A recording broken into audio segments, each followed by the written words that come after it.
So recently I read in a book, and it says you cannot succeed beyond your widest expectation, right? And then this aligns with what the Bible says: as a man thinketh in his heart, so he is, right? It means as the thoughts have, you understand, in your mind, it's already creating a reality for you. So I want to use this avenue to talk to graphic designers. And many times you see designs that amaze you. You see designs that my boss will say design that is sweet, and you wonder why you are not creating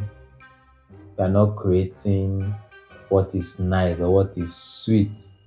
In the words of my boss, it is your imagination. You are not thinking well. I think it's high time you change your imagination. So start thinking about creating good design. Start thinking about positive things. Start thinking about creating designs that will blow the minds of people. That is where it starts from. My name is Precious. I'm the founder and CEO of AP Media Concepts. I create sweet designs.